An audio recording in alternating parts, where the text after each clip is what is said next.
You've been there, right?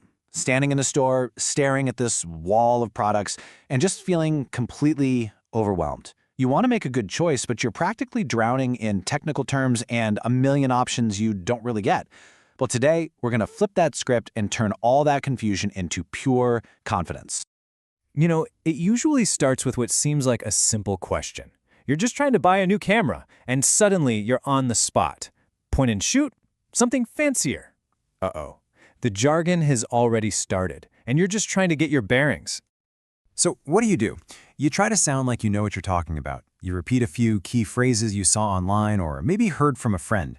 These features sound important, but do you really know why? It feels like you're taking control, but really, you're just reading from a script. And then, whoosh, it goes even deeper. Kit lens, telephoto lens, polarizing filters. What? Every new term just adds another layer of confusion. Instead of getting clearer, you're actually more lost than when you first walked in. It seriously feels like you need a PhD just to buy a camera. So, what's the secret? How do you actually cut through all of that noise and feel good about the choice you're making?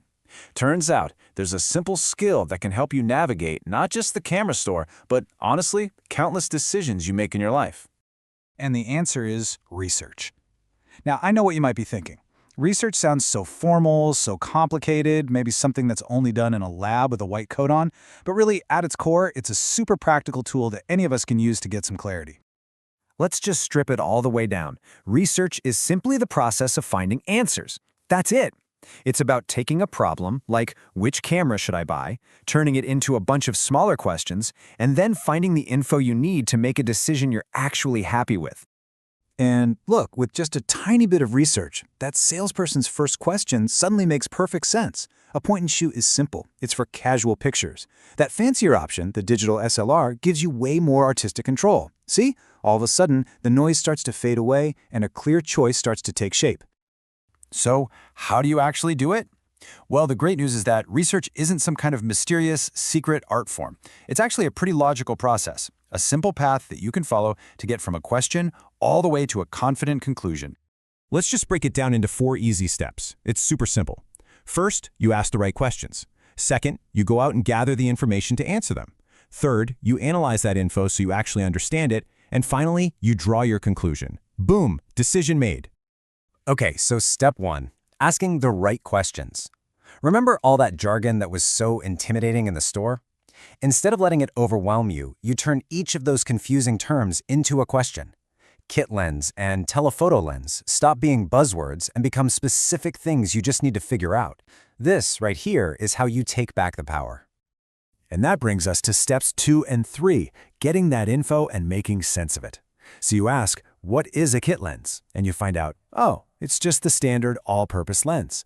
Then you ask, what about that telephoto thing? And you learn it's for taking close-up shots from far away. Every answer you find replaces a piece of confusion with a piece of clarity. The whole goal is to find what we call conclusive evidence. And that's the crucial part. You're not just looking for what some random person thinks. You're on the hunt for conclusive evidence. You want the real facts, the stuff that's hard to argue with. Think data, expert consensus, multiple reliable sources, not just one person's blog post. That's what separates a wild guess from a truly solid choice. Now here's the best part. This whole process, it's not just for buying cameras. Not at all. Once you get the hang of it, you'll start seeing how this simple 4-step skill pops up in almost every part of your life. Just think about it. When you're reading product reviews, comparing job offers, planning a vacation, or looking into schools for your kids, you're doing research. You are asking questions, gathering information, and drawing conclusions. You're already a researcher. You just might not have been calling it that. Which brings us right back to the store. Imagine walking in that second time. The salesperson asks about a point and shoot, and this time you know exactly what that means. You know why a kit lens is probably perfect for you, and that a big telephoto lens isn't what you need. You're not overwhelmed anymore. You're informed, and an informed buyer is a confident buyer. So, if you take one thing away today, let it be this.